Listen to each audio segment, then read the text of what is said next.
ubabuyile ecaweni lecawa siyenzele wena okuba khange uye ecaweni. Ungoyena muntu esiyenzele yena lecawa. Icawa yabantu abangacawiyo yaqala. Icawa yabantu abangacawiyo yaqala namhlanje. Nase-ofisini yakho uThixo ukhona. Ukhona nasendlini yakho, ukhona nasemotweni yakho, ukhona nasegadini. Ukhona nakule ndawo uthi wena indawo engafanelekanga ababantu balala kopipe. Ukhona kula pipe uThixo. Mkhonze ngoba le icawa yabantu abangacawiyo. Icawa yabantu abangacawiyo yaqala namhlanje. Mkhonze ngoba le icawa yabantu abangacawiyo. Sithabatheke ithuba sibulise kumuntu wonke osibukeleyo kwindawo zonke enisibukeleni kuzo. Sibulise kumuntu wonke osimameleyo kwindawo zonke enisimamele kuzo. Siyalamkela kwesi siqendu sanamhlanje secawa yabantu abangacawiyo. Episode 20 baba. Episode 20. Igama lami ke ndingisihle Bonani andihamba ndedwa. Ndihamba nalomkhosi. Bawo masibulise ke kuye wonke umuntu osibukeleyo, umama, utata, ubhuti, nakusisi ondangandini, nakuye wonke umuntu osibukeleyo ngale njikalanga yanamhlanje ngelihle lombukelo wethu uKristu. Amen. Igama lami ke ndingu-Anelo kaMnguni. Sithemba ukuthi sohlala sonke bekufikele lexesha lethu lokuphuma. Ke bawo masikhawuleze ke sivule inkonzo yethu namhlanje ngomthatha. Yise wenkosi yethu enguYesu Kristu, Thixo wamadinga wonke, Thixo ofeza amadinga.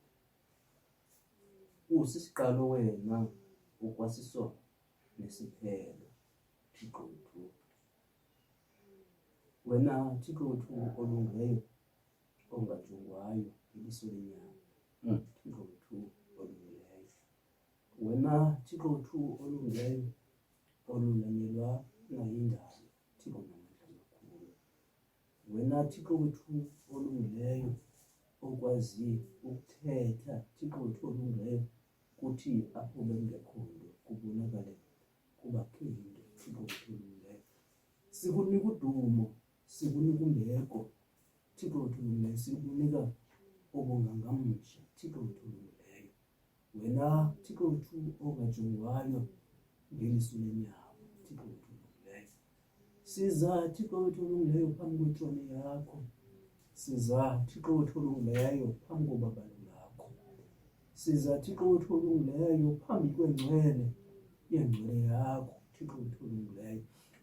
Thixo onamandla wonke. Siza Thixo wethu olungileyo sigaqa ngamadolo, Thixo wethu olungileyo enyama, Thixo wethu olungileyo nomphefumlo, Thixo ozizinto zonke. Siza Thixo wethu olungileyo singaphethanga nto, Thixo wethu olungileyo. Thixo oko nje, Thixo wethu olungileyo siphethe udumo, siphethe imbeko, Thixo wethu olungileyo.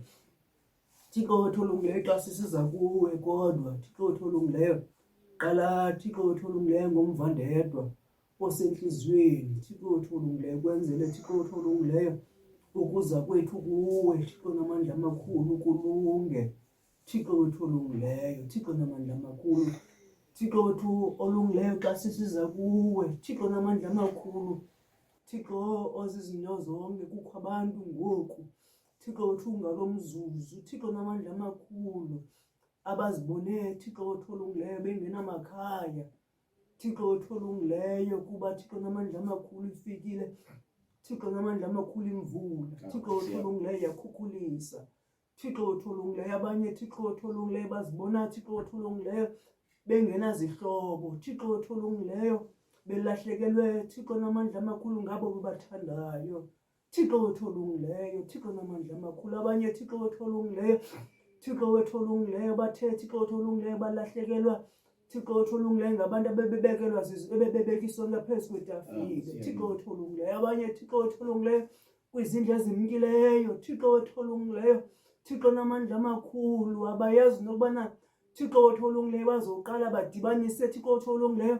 bahlanganise nantoni, Thixo wethu olungileyo ngokuba Thixo wethu olungileyo kakulena imkileyo, Thixo wethu olungileyo ibingekho semgangathweni, Thixo wethu olungileyo, Thixo namandla amakhulu balahlekelwe lithemba benjalo, Thixo wethu olungileyo. Thixo namandla amakhulu, kodwa wena Thixo wethu olungileyo ubonakala kwizimo ezinjalo. Thixo wethu olungileyo ubonakale njengoThixo. Thixo wethu olungileyo umilisela ithemba. Thixo wethu olungileyo, Thixo namandla amakhulu, Thixo wethu ozuza izinto zonke, kwenzele Thixo wethu olungileyo Thixo namandla amakhulu abangenathemba babonakale bebenethemba. Thixo wethu olungileyo, Thixo namandla amakhulu, izikhukhula Thixo wethu olungileyo zifikile. Thixo namandla amakhulu, abanye Thixo wethu olungileyo bebelala phansi kwekhalibhothi. Thixo wethu olungileyo, ngokungalo mzuzu Thixo wethu olungileyo kumanzi nezo khalibhothi. Thixo wethu olungileyo, Thixo wethu namandla amakhulu, kodwa wena Thixo wethu olungileyo bonakala. Thixo wethu olungileyo phakathi Thixo namandla amakhulu, Thixo wethu olungileyo kwezo meko zinjalo. Thixo wethu olungileyo, Thixo wethu onamandla amakhulu, simake Thixo wethu olungileyo, Thixo wethu olungileyo phakathi kwabantwana abanjalo. Thixo wethu olungileyo, sima Thixo wethu olungileyo phakathi kwabantu abalahlekelwe lithemba. Thixo wethu olungileyo, sima Thixo wethu olungileyo phakathi kwabantu abalahlekelwe imisebenzi. Thixo wethu olungileyo, sima Thixo wethu olungileyo phakathi kwabantu abasezibhedlele. Thixo wethu olungileyo, sima Thixo wethu olungileyo phakathi kwabantu abasezintolongweni. Thixo wethu olungileyo, bonakala ke wena njengoThixo, xolo amandla amakhulu ezimpilweni zabo. Thixo namandla amakhulu, ufefe igazi lonyana wakho. Thixo wethu olungileyo phezu kwabo. Thixo namandla amakhulu, Thixo namandla amakhulu, izabatha zikaSathana. Thixo wethu olungileyo, nababana bezifuna ukubabonisa ntoni. Thixo wethu olungileyo, noba Thixo wethu olungileyo bezifuna Thixo wethu olungileyo ukudlala iTV enjani. Thixo namandla amakhulu, kodwa Thixo wethu olungileyo ubonakale wena njengoThixo. Thixo wethu olungileyo, sikunika iduma ke Thixo olungileyo, sikunika imbeko Thixo wethu olungileyo, umkhonzi wakho Thixo wethu olungileyo namandla amakhulu ezobeka ilizwi lakho. Thixo wethu olungileyo, umthamsanqelise Thixo wethu olungileyo, umgcine phansi kwephiko lakho elinamandla. Thixo wethu olungileyo, ithi yonke into azayithetha Thixo wethu olungileyo ibe Thixo namandla amakhulu ifukanyile. Thixo wethu olungileyo, Thixo namandla amakhulu ithamsanqeliswe nguwe. Thixo wethu olungileyo, siyakuthandaza Thixo namandla amakhulu, sikunika udumo, sikunika imbeko, ngoba zonke ezo zinto zikufanele ngoKristu Nkosi yethu. Amen. Baba wethu osezulwini, mangiphathe ngokungcwele igama lakho, ubungane bakho mabufike endaweni yakho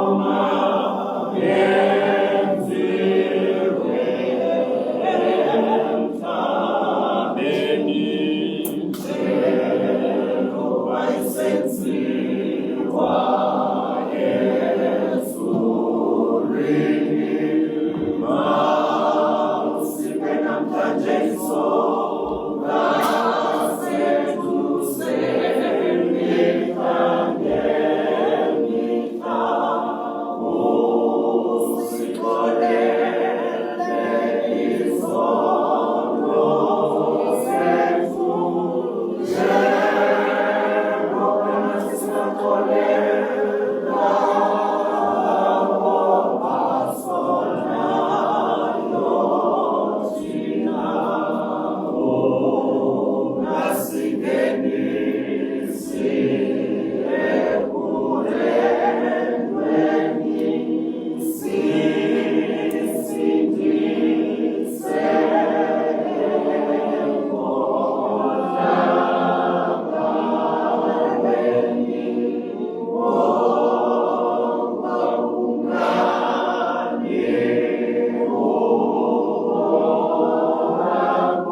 kuye uyisema kuye uyesu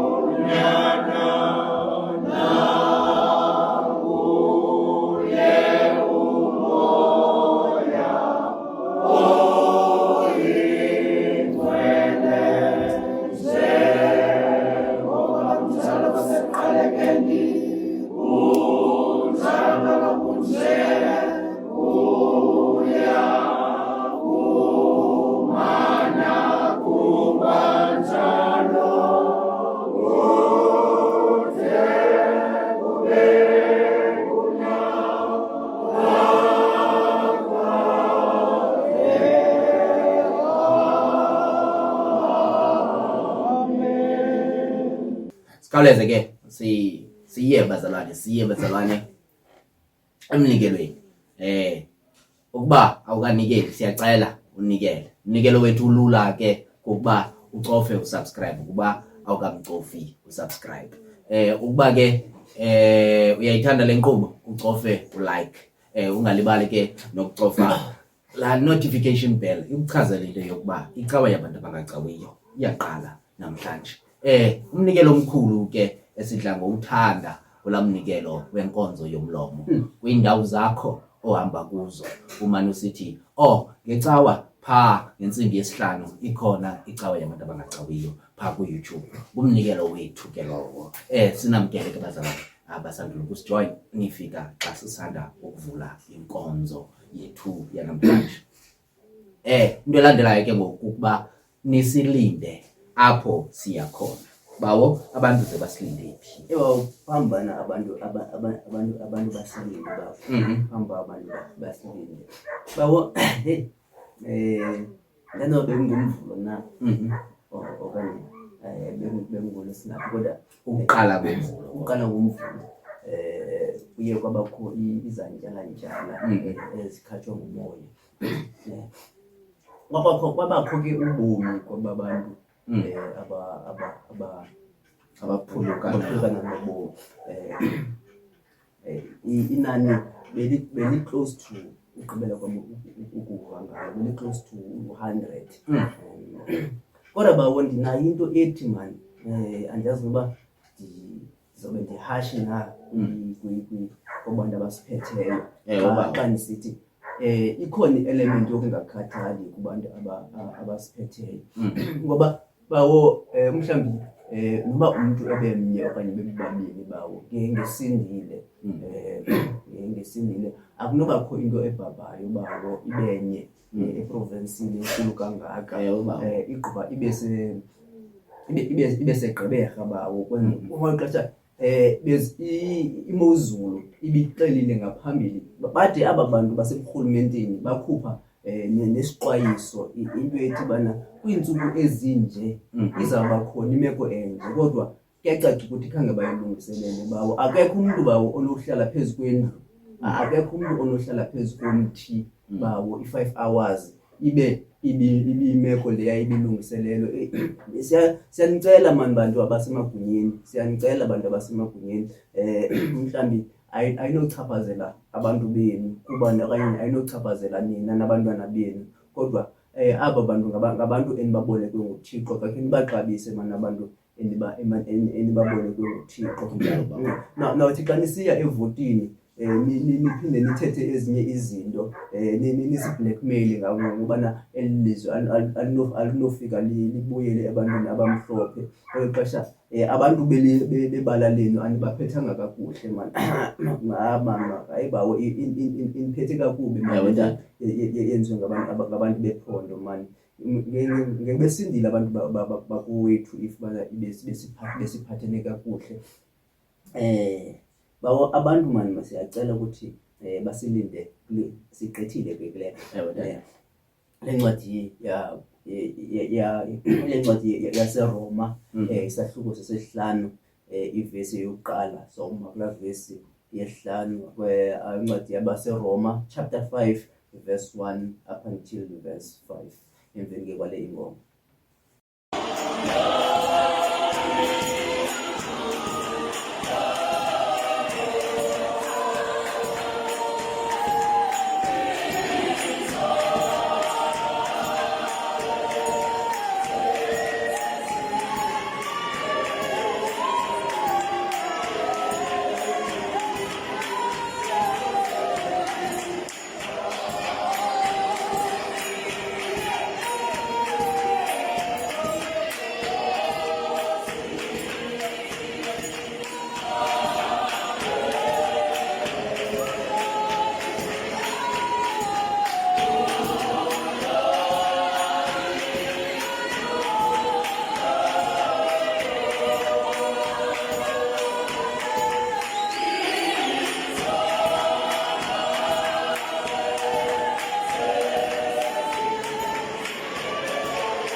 Masifumaneke ilizwi lethu lanamhlanje libhaliwe kwincwadi yabaseRoma ngesahluko sesihlanu kwivesi yokuqala phantsi kwesihloko esithi isiqhamo sokholo.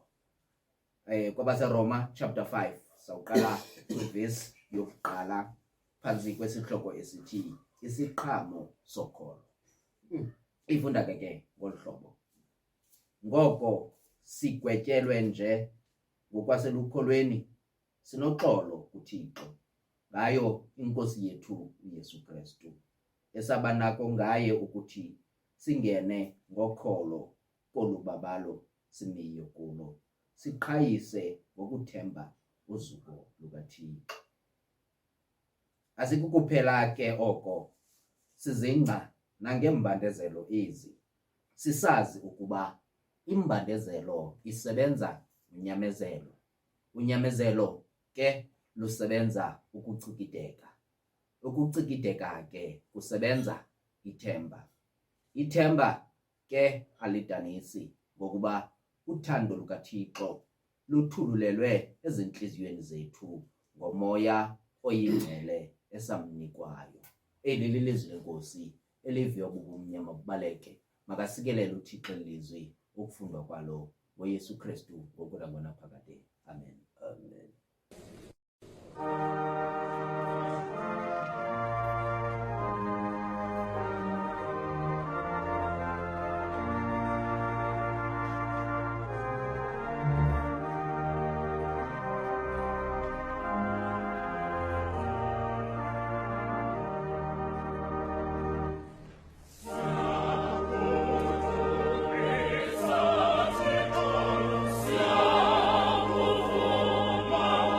Siamo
sibulise kumuntu wonke osibukeleyo kwindawo zonke nisibukeleni kuzo.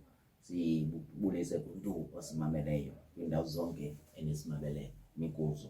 Nifika ke xa sivula incwadi yethu yanamhlanje pha kwincwadi yabaseRoma ngesahluko sesihlanu.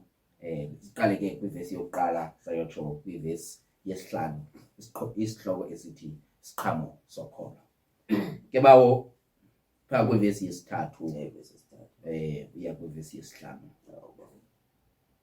Asikukuphela ke oko sizingca nangembandezelo ezi, ngokuba imbandezelo isebenza unyamezelo. Unyamezelo lusebenza ukucikideka. Ukucikideka kusebenza ithemba. Sime apho ke bawo.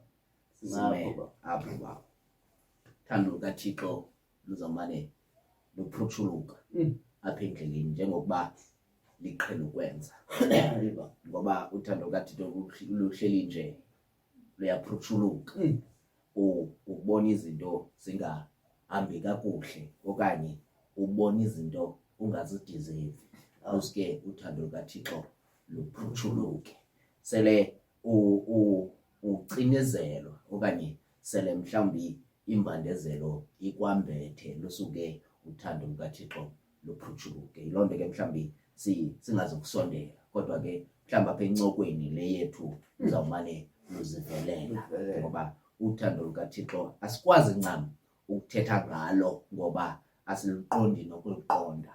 Silubona nje lusenzeka ezimpilweni zethu okanye ebomini bethu ngenxa yokuba uThixo yena asinayo i-measuring stick yothando lwakhe. Kodwa ke imbandezelo isebenza unyamezelo. Unyamezelo lusebenza ukucikideka. Ukucikideka kusebenza ithemba. Siyamazi ke uPawulos yena siyamazi into yokuba ulamfo ebengunobangela wembandezelo ebantwini. Ngoku mhlawumbi izinto zenzayo ebantwini uthi wakuguquka uzibone into yokuba kumela ikhona into endiyifundayo pha kwezanto bendizenza ebantwini, ngoba into yenzayo emntwini iye ibe nesiqhamo sayo. Into oyenzayo emntwini iye ibe nendlela emenza ngayo umntu. Abantu ke banezinto abafuna zenzeke ebantwini. Abantu banezinto abafuna zivuleke ebantwini okanye mazivaleke ebantwini. Kodwa lento uyenzayo emntwini ineziphumo zayo. Mhlawumbi uPawulos uthe akuhlala phansi wabona into yokuba abantu ebebacinizela, abantu ebebatshutshisa ngoku ingangathi ngabona abantu abahloniphekileyo, okanye ude wajoyina aba bantu ebebangcikiva, ude wangena wadlalela eli qela le-Eli ebefuna ukulitshisa nangomlilo ngoba ebengafuni ukulibona. Kodwa ngenxa yokuba imbandezelo isebenza unyamezelo. Bantwana bahle bakaThixo, mhlawumbi ngoku kweli cala kungonabonayo into yokuba ukucinezela abantu bakaThixo lilize elo, ngoba uThixo uphuma nabantu bakhe ngaphaya kwembandezelo. Bantwana bahle bakaThixo, ngoba xa uphakathi embandezelweni bawunguni kuyanyanzeleka into yokuba mawunyamezele. Ayiniki choice imbandezelo ngaphandle kokuba mawunyamezele, ingakumbi xa ungazazi into yokuba uzawuthini ukuphuma kuyo. Ayithi into yokuba nyamezela imbandezelo. Bantwana bahle bakaThixo, mhlawumbi ngabantu abaye bazincame bazibulale kuphela amaxesha abohlulwa yimbandezelo, kodwa imbandezelo isenzeka ngelo xesha yenzeka ngalo. Iyakunyanzela into yokuba mawunyamezele. Ukuba usembandezelweni ngoku awunayo enye choice ngaphandle kokunyamezela. Ngoko imbandezelo isebenza unyamezelo. Bantwana bahle bakaThixo, mhlawumbi bazalwane asizanga ngokuthi nyamezela, kodwa sizokukhumbuza into yokuba le nto ikujonga ukunyamezela kwakho okanye ikhulisa ukunyamezela kwakho. Ngoba ngamanye amaxesha bathi abantu bakuphume embandezelweni bawumnguni kuthi kubuza into yokuba uphume njani. Wonke umntu mhlawumbi ngoku seyazi into yokuba inkunzi kukunyamezela. Bantwana bahle bakaThixo, kodwa xa uphakathi awuyiboni inkunzi. Inkunzi iyazisebenzela nje into yokuba mawunyamezele. Ngoko ukucinezeleka kwabantu kunyanzela ukunyamezela. Noba mhlawumbi umntu uthi amcinezela, usebenza ukunyamezela kwakhe. Kunjalo nje umncedisa apha ekukhuleni kwethemba. Bantwana bahle bakaThixo, ngoba abantu abanyamezeleyo bawumnguni. Abantu abanyamezeleyo bathi bakuvuka ekuseni azibone into yokuba ingangathi ndivukile, bendicinga le nto bendiphezu kwayo okanye le nto bendingaphantsi kwayo ibiluxinzelelo ebomini bam. Bantwana bahle bakaThixo, ingangandivusi namhlanje, kodwa umntu azibone evukile. Athi akuzibone evukile, athi le nto ayibulali noko, mandiphinde ndizame ndiye. Bantwana bahle bakaThixo, bangaphi abantu abondla iintsapho zabo kodwa baqinizeleka umhla nezolo kwimisebenzi yabo? Bangaphi abantu abahleli nje bakhangelana nokudla kuba bengenamsebenzi, kodwa ebusuku bafika banike ukudla abantwana babo? Ithi loo nto ukunyamezela kuveza into yokuba ngoku le nto indiphethe kakubi, kodwa siba khona isiphumo sokuba ekhaya makulalwe kutyiwe. Bantwana bahle bakaThixo, loo nto ibangele ukucinzeleka oku kwakhe umntu xa kukho iziqhamo ezivelayo, kubekho ithemba noko, kubekho nento ethi noko nokuba ndisengxakini ngoku kuzawuphinda kulunge, ngoba kancinci kumane kulunga. Ngoko bawumnguni, ithemba aliveli phambi kokunyamezela. Bantwana bahle bakaThixo, uqala unyamezele kuqala, umane ubone into yokuba noko kuyaphefumleka. Kunzima ukuphefumla kona, kodwa noko kuyaphefumleka. Wawubona into yokuba kuyaphefumleka, kubekho ithemba into yokuba nakule ndingaphuma. Uthi wakufumana ixesha lokukhetsha umoya, ucinga into yokuba wayekhe wandisusa uThixo kwinto mila kunje, kuvele into yokuba wena ithemba lakho liyalikhula.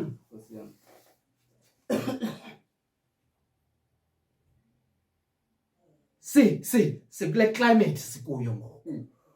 Bawumnguni, sikule climate sikuyo. Mhlawumbi le iqale ngomvulo, sikuloo nto ngoku. Bantwana bahle bakaThixo, into ebangela kukho abantu ababekelwe into yokuba mabahoye abantu. Bantwana bahle bakaThixo, wakhe wathi nombhali, abantu abasemagunyeni mabahlonitshwe ngoba ezaa nto bazinikwe nguThixo. Nabantu abalandela abantu abasemagunyeni mabahloniphe abo bantu ngoba babekwe nguThixo. Kodwa ngoku sithi abantu bebekwe nguThixo okanye bencedwe nguThixo babe kwezo ndawo bakuzo, bade babone into yokuba ingabo abazawubonisa abantu into yokuba mna ndine-authority, mna awuzundixelela nto. Bantwana bahle bakaThixo, babantu bakaThixo, abantu ababekelwe into yokuba mabakhokele bona besifa ezantsi. Umntu ame into yokuba mna ndiza kubonisa i-authority yam. Bantwana bahle bakaThixo, sizokuthi namhlanje njengoba uncedisa embandezelweni zabantu, uzuwazi into yokuba uyancedisa umntu ekumboneni uThixo. Ngoku ucinga mhlawumbi into yokuba abantu abazukuncedakala wena ngenxa yoba usitsho,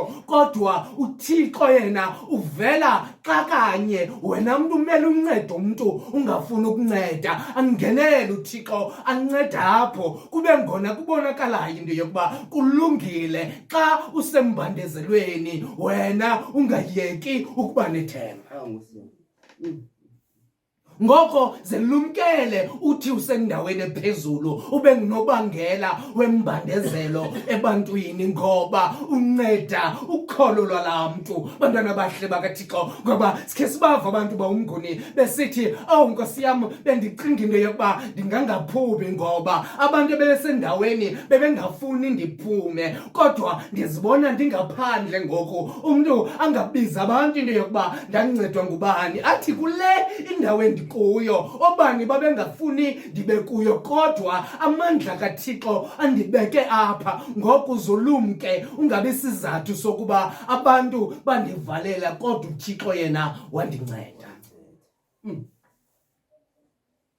Nangoku bawumnguni luzawuphutshuluka uthando lukaThixo. Abantu bengancedakali nje phesha kwenciba, kodwa lona uthando lukaThixo luzawuphutshuluka. Abantu bengenendawo zokuhlala ngenxa yokuba abantu abasemagunyeni abafuni ukuncedisa. Bantwana bahle bakaThixo, uthando lukaThixo luzawuvela lona lubanceda abantu. Sithi sibalisa ngomso, bantwana bahle bakaThixo, into yokuba kwakhe kwenzekile into ethile, sacinga into yokuba kukuphela kwesizwe sakuthi, kodwa wangenelela uThixo.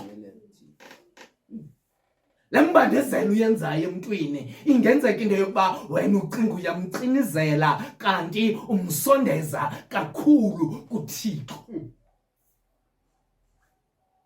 Le nto uyenze emntwini ucinga into yokuba ufuna ukumhlukumeza, uziwazi kakuhle into yokuba umsondeza kwintliziyo kaThixo. Kunjalo nje umbonisa kakuhle uthando lukaThixo esaliphiwa ngoMoya Oyingcwele. Qhuba wena ucinizele abantu bakaThixo, bantwana bahle bakaThixo, kodwa uzuyazi into yokuba umsondeza umntu kuThixo wakhe. Kunjalo nje umntu akusondela kuThixo wakhe ayikho enye into ezawuphinda imvalele, kodwa wena uzaba sisizathu. Ngokucinga into yokuba ufuna ngancedakali, uzaba sisizathu sokuba amqonde ncakasana uThixo. NgoYesu Kristu ngokunangona phakade. Amen.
bawo siza kuwe ke ngoku.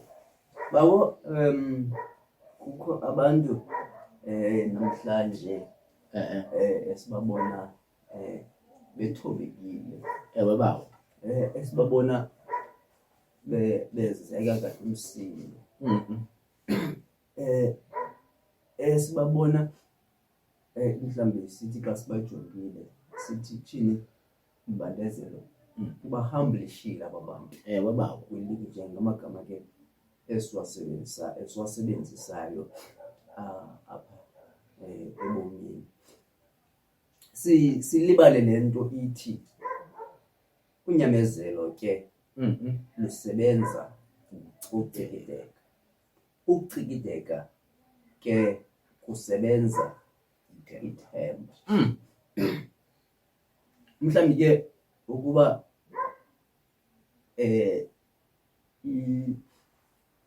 i-voice le yam iye yahamba yaphela esithubeni. Kodwa zenazi ukuthi yonke into eyenzekayo ebomini bakho ayenzeki kuba uzondwa, kodwa ikhona into eqhonqwayo efanele ukuthi iphume kwenzela ukuthi uzokuma ukwazi ukuzimela ube ngupoqo. Ngoba unyamezelo Nkosi yami. unyamezela ke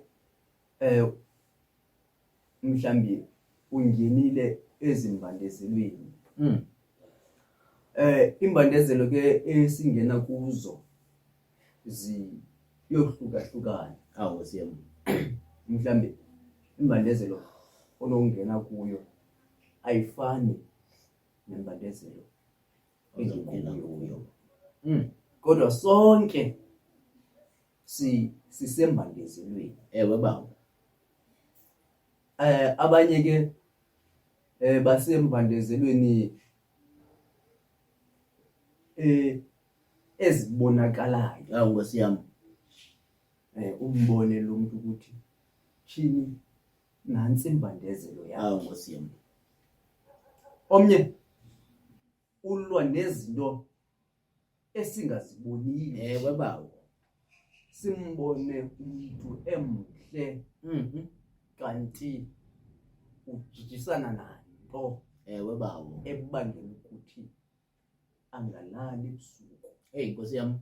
Okanye athi xa ephakathi kwabantu ingangase abe yedwa. Ewe bawo. Thini xa eyedwa ibe ngathi angahlala phakathi kwabantu. Imenze lonto abe yindinda. Umhlambi enye imbandezelo esikuyo umhlambi leya kaHana. Ewe bawo. Umhlambi enye imbandezelo ile kaYophi. Ewe bawo. Uthi ubunazo zonke izinto Nkosi yami. suke ngesiquphe uzibone sowungenanto. Ewe bawo. Kodwa imbandezelo Imbandezelo. isebenza Unyamezelo. unyamezelo. Unyamezelo lona Ewe Nkosi yami. lusebenza ucikideko. Ithi lonto ke xa usembandezelweni kwinto ebalulekileyo. Ewe Nkosi yami. Ugcume usembandezelweni. Nokuba umhlambi uyayixelela abantu. Nkosi yami. Nokuba awuyixelela abantu, kodwa ugcume usembandezelweni. Ewe bawo. Uthi noba kwenzeka ntoni na ebomini bakho, umhlambi ufane nabazalwane bathi bokuzibona besembandezelweni. Ewe bawo. Isiquphe bathi mfundisi awukhathali na sitshabalala.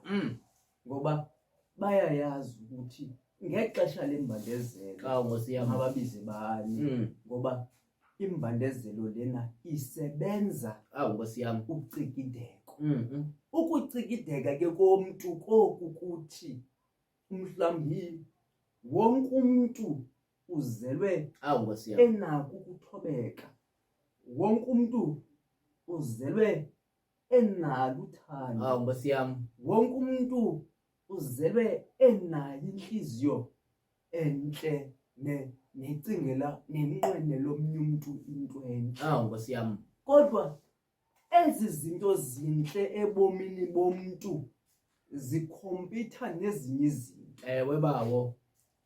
Kuba ke ungekangeni embandezelweni inhliziyo ingamazeli mnto umuntu. Okay. Inhliziyo isuke ifune okungekwayo okanye okungekukwayo inyathele kwizitiya zabanye abantu. Nkosi yami. Kodwa wakungena embandezelweni uyazi umuntu uyakwazi ukuphila ngesonka.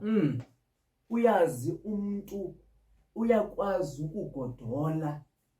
Uyazi umuntu uyakwazi inyama idlavuke kuye. Nkosi yami.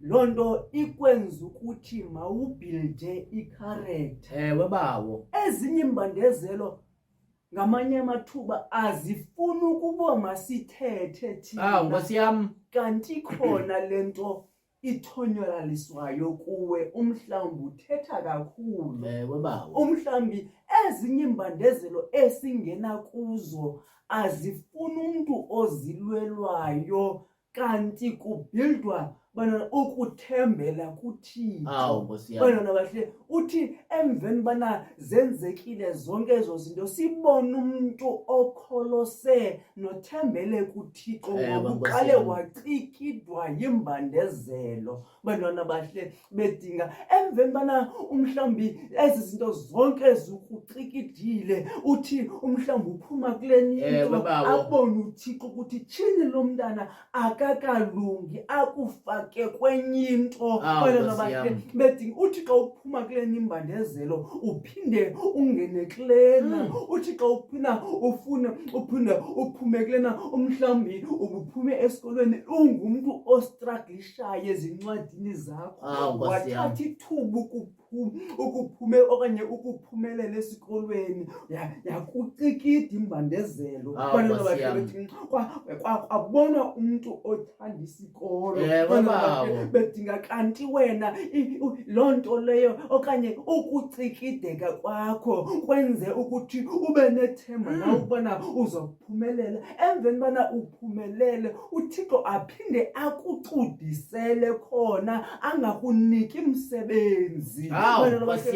Kanti ufuna ukholose mo kuye ube nethemba kuye. Bantwana bahle bethi umane uquqele endlini yakhe yonke imihla yakho umane ukhala kuye. Umhlawumbi ngoku ubusesikolweni bezikhona izinto ubuzithembile bebekhona abantu obathembile uthi wowuxakeka. Bana bathi bethi uyazi ukuthi xa ndingayazi lenye into ethile ndizobhenela kubani. Abasusa uThixo kuwe bafumana imisebenzi abantu ububhenele kuwe. Bana bathi ibe ngathi abakukhathalelanga ucudise kuhlale wedwa. Ngelo xesha lokuhlala wedwa, ngelo xesha lokuqaqanjelwa yimithambo, ngelo xesha umhlawumbi ube kwivenje ukuthi ungane depression okanye uzibona ukwi-depression ngamanye amathuba, kanti lixesha apho uThixo akucudisa khona kwenzela ukuthi ukucikideka kwakho uzala ithemba, uzokwazi ukuthembela kuThixo, uthembele kuye yedwa nje. Akunike ke uThixo umsebenzi emveni bana uthembele kuye, emveni bana ufumene umsebenzi thini ucinga bana zonke izinto zihamba kakuhle. Kubekho abantu abadidisa okanye abafuna isitulo uhleli kuso, ngoba sinye isitulo esihleli kuso wonke umuntu uyafuna ukuhlala kuso. Bakusunduse, bakufuna ukususa kwapho uhleli khona. Ucinga bana Thina mani uThixo kanti ibili lento lena ebendibekele yona bana bahle bedinga umhlambi lonto ikwenzela ukuthi ukwazi bahle bedinga abanye abantu bahle okanye ukwazi ukuphatha abanye abantu apha emsebenzini kanti uThixo ukubekele indawo ephezulu.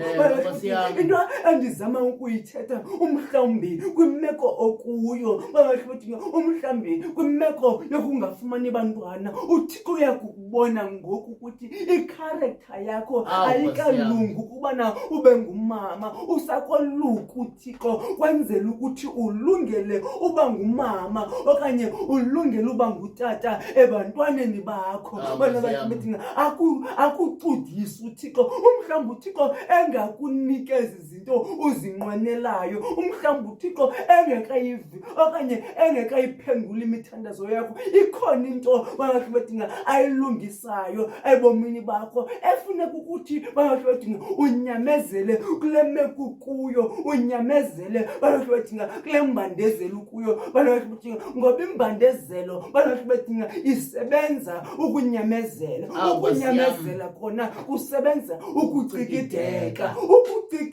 khona kusebenza ithemba kwenzela ukuthi sibambelele kuThixo singaqhayi into inguye umnqamlezo siyazi ukuthi zonke izinto esizifumanayo ayingawa wethu amandla ngamandla kaThixo umhlambi badinga kumaqithiqithi amanesiwa sazi ukuthi badinga ayingokokwethu kwenza ayoyethu ingqondo ayikokwethu ukuthandaza kodwa kungothando lukaThixo uThixo ke asisikelele asithamsanqelise ngoku kudibe sephakadeni. Amen. Amen.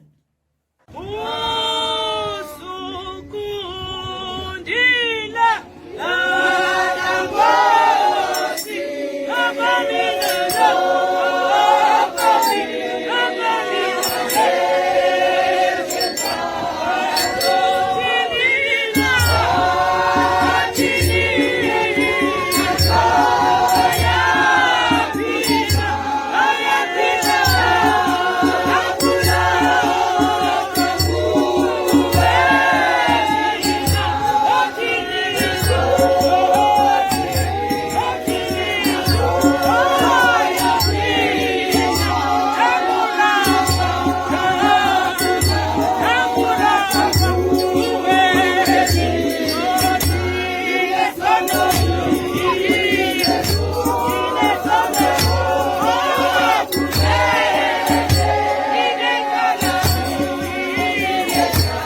Asikukuphela ke oko, sizingca ngembandezelo ezi. Sisazi ukuba imbandezelo isebenza nyamezelo. Nyamezelo isebenza ngokucikideka. Bawo, abantu ababaziyo abantu. Yikho okanye sikho isihoko abakhe bagqitha kuso. Abantu abamaziyo into yokuba umntu uyahlonitshwa, kukho apho bagqithe khona babona ukungahlonipheki okukhulu. Baqonda into yokuba mna xa ndinoze ndifumane indawo ephezulu abantu andinakubaphatha kanje, okanye umntu andinakumlibala, ngoba abantu bayabalibala abantu. Ekubalibaleni kwabo abantu bangabaphathi njengabantu. Loo nto idale aba bantu bangaphethekanga kakuhle, bayibone into yokuba andinqweneli umntu ozemva kwam aphatheke ngale ndlela. Yena azifundise into yokuba umntu ngumntu wokwaziwa. Abantu ababaziyo abantu bayayazi into yokuba umntu umele uphathwa njani, ngenxa yokuba mhlawumbi ngaphambili umntu wayekhe akaphatheka kakuhle. Le nto idalwa kukunyamezela. Bantwana bahle bakaThixo, mhlawumbi abantu ababaziyo abantu namhlanje ngabantu abasuke endlaleni enkulu, abantu abanceda abantu, okanye athi umntu angagqithi nje xa yebona umntu ehlupheka ngenxa yokuba uyabazi ubunzima benklupheko. Bantwana bahle bakaThixo, yiloo nto imbandezelo idala unyamezelo. Okunyamezeleni kwakhe umntu, ekunyamezeleni bawunguni, kulapha abona khona into yokuba kuyaphumeka engxakini, aze athi akuphuma engxakini ame akukhuthaza abanye abantu. Kunjalo nje athi ndingakunceda ngoku, kodwa kumele unyamezele ukuze ukwazi ukuphuma kule ndawo okuyo, ngoba umntu oyaziyo imbandezelo uthi akukhula abonise nabanye abantu into yokuba umntu uphathwa ngale ndlela. Babo, xa ugqothinja bawo, Ewe bawo, xa ugqothinja noba ungumfundisi bawo, ewe bawo, nokuba ulisela bawo, ewe bawo, nokuba bawo ungumntana womfundisi, nokuba awungumntana kamfundisi, nokuba ungumpristi, kodwa uyigqotha ngendlela ewe tata, inja bawo xa isiza kuwe ngokurhalarhumi. Imbandezelo bawo ewe bawo, iyathukisa imbandezelo. ewe tata, Imbandezelo ikwenza ngamanye amaxesha umhlawumbi umbuze imibuzo uthi ubuphi Thixo ngoku Awu, Nkosi yam. kwethile. Thixo kutheni ngathi awundithandi mna?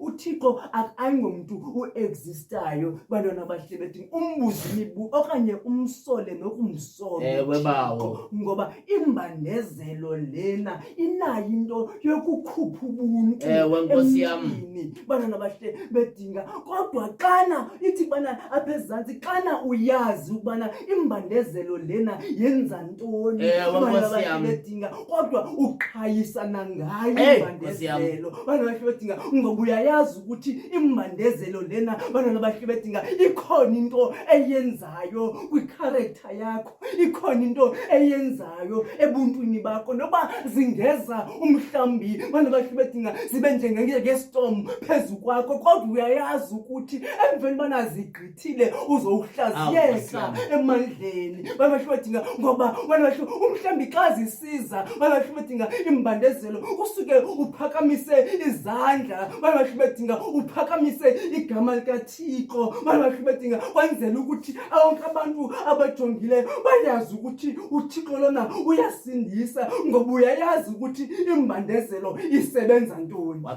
wakhe wagulela ukufa uLazaro bawo Nkosi yami. wema uYesu elibala kukuhlala eBhethani wathi le into ayiyele kufeni bantwana bahle bakaThixo esazi into yokuba ukufa kukaLazaro kuyeza kodwa webesithi le ingozuko lukaThixo esazi into yokuba abantu baza kuva kabuhlungu kodwa emveni kokubona uthando lukaThixo kulapho bazamdumisa kakuhle uThixo. Amumbhali athi undilungiselela isithebe phambi kwababandezeli bam. Bantwana bahle bakaThixo, mhlawumbi yiloo nto esithi lo mfo namhlanje thina side siqhayise nangembandezelo ezi xa selumazi uThixo bawunguni ithi yakusondela imbandezelo uqonda into yokuba nasesinye isizathu esindisondeza kuThixo.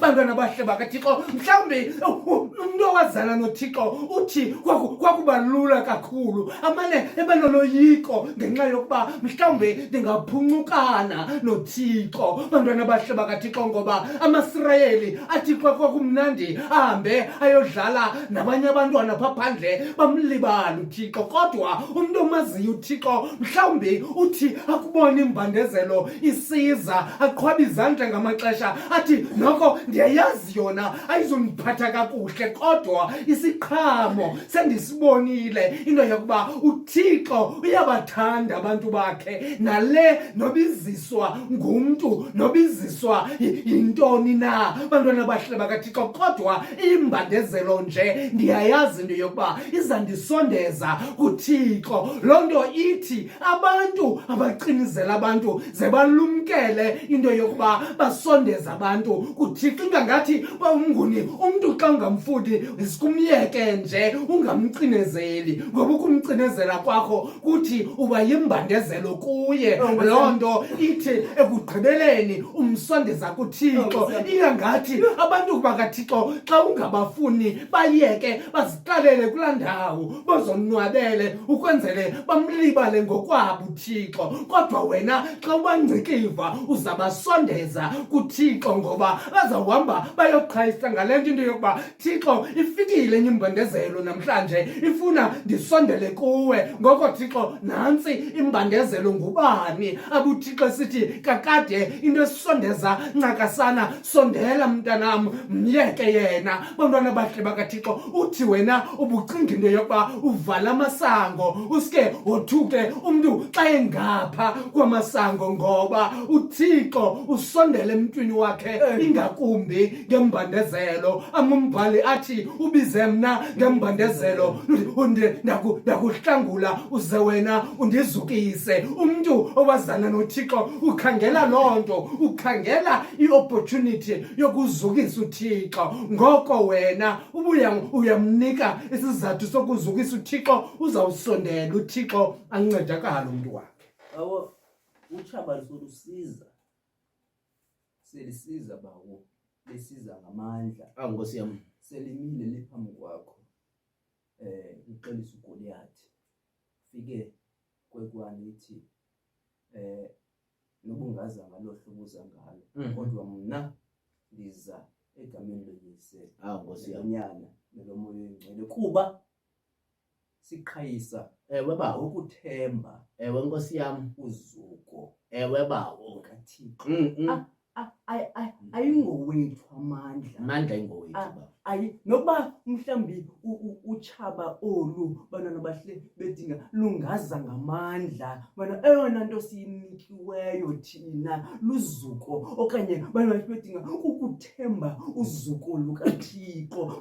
uThixo ke bantwana bahle bedinga akafuni igama lakhe lirhuqele bantwana bahle ezantsi, bantwana bahle bedinga umhlawumbi de kuthiwe bantwana bahle bedinga uphina lo Thixo wabantu, bantwana bahle bedinga kodwa bantwana bahle bedinga ngamanye amathuba uThixo uyamyeka umtyholi, bantwana manje bedinga enze intando yakhe, manje bedinga umhlambi side sifane noPaulos simbongoza uThixo ukubana makasuse uviko enyameni, asuke athi uThixo endaweni yokususa uviko enyameni, athi bana ubabalo lukaKulam Paulos lukulundanele lukwanele into ebonakalisa ukuthi manje bedinga okanye manje bedinga evikweni ukhona okanye lukhona ubabalo lukaThixo okanye uzuko lukaThixo lukhona nakule mbandezelo ukuyo, manje bedinga uzuko lukaThixo manje bedinga wasistruggle ujongene naso, manje bedinga sizokuxelela namhlanje ukuthi lukhona, manje bedinga umhlambi lento umokana nayo, manje bedinga ulwa nayo umini ngobusuku sizokuxelela ukuthi manje bedinga uzuko lukaThixo lukhona nalapho, manje bedinga umhlambi manje bedinga kwazi izinto zikuthethisa wedwa uthi uhamba, manje bedinga uzibone sowuthetha wedwa ngamanye amathuba uzibone nenyembezi sesihla, sizokuxelela ukuthi kulomeko ujongene nayo, manje bedinga uzuko lukaThixo lukhona apho, manje bedinga sizokuxelela mhlambi kwezinto ojongene nazo emsebenzini ngamanye amathuba uzibone ngathi awufuni nokuye kuphangela, manje bedinga sizokuxelela ukuthi manje bedinga uzuko lukaThixo lukhona nalapho, manje bedinga umhlambi ngamanye amathuba umhlambi ubana umsebenzi ungawufumani sowude uncamile awufuni nokufaka isivi, sizokuxelela ukuthi manje bedinga uzuko lukaThixo lukhona nalapho, manje bedinga sizokuxelela mhlambi nalapho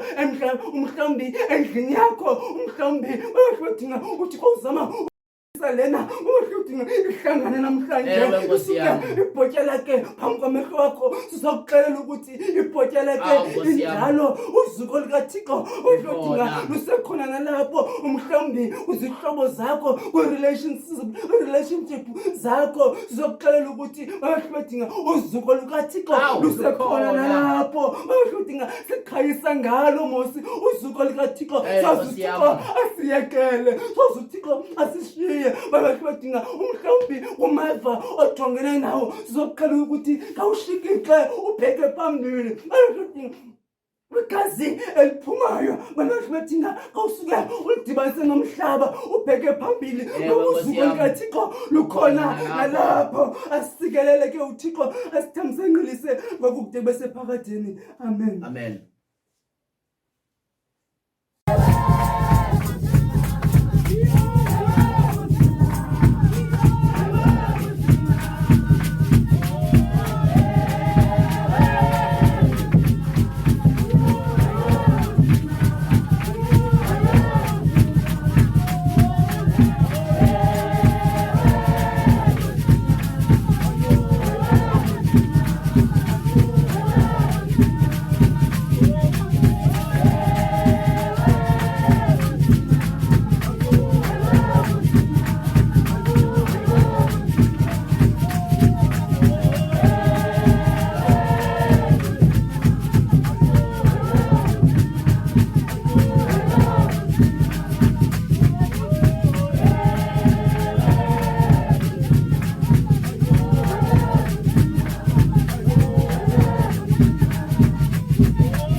Bawo, masimikele bawo. Yabo, sawucela manje ukuthi umuntu ongeka subscribe subscribe umuntu obukeleyo ongalikeyo sicela ukuthi makalike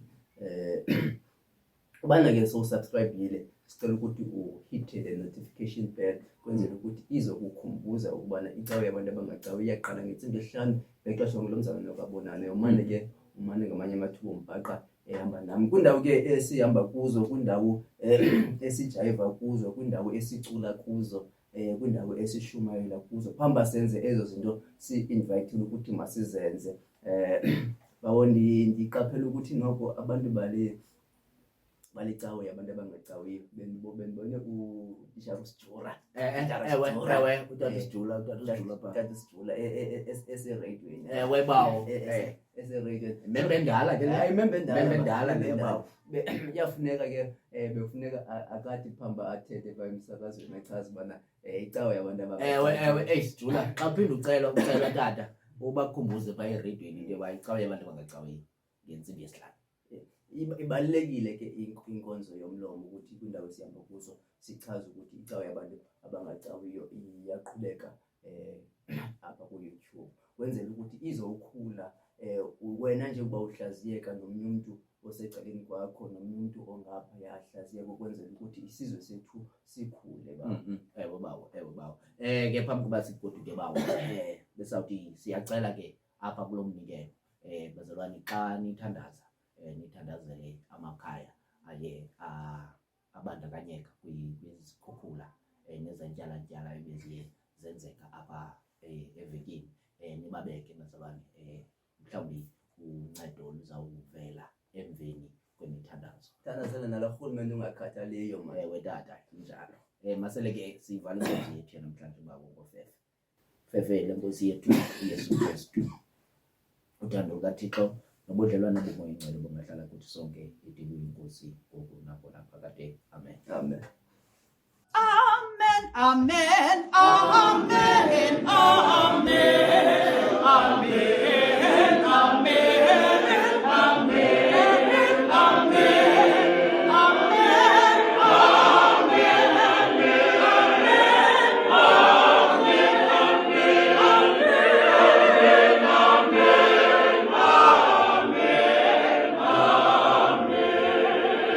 ukuba buyile ecaweni lecawa besiyenzele wena ukuba khange uye ecaweni ungoyena mntu esiyenzele yena lecawa uba ubukwisikokelo sekwezemfundo kunye noba usijula icawa le besiyenzele wena ukuba ke kunye noba ukhiva pha kwicruise okanye kwitour eKapa nawe lecawa siyenzele wena. Masiphinde ke sidibane kule veki zayo ngo-episode 21 kwicawa yabantu abangacawiyo. Igama lami benguSihle Bonani, bendihamba ndedwa bendihamba no-Anele wakwanguni. Le yicawa yabantu abangacawiyo. Ningalibali ukuthandaza uThixo othandazekayo. Babayeni inkosi. Yo, Papa yini, papa 2, 3. yini, papa yini.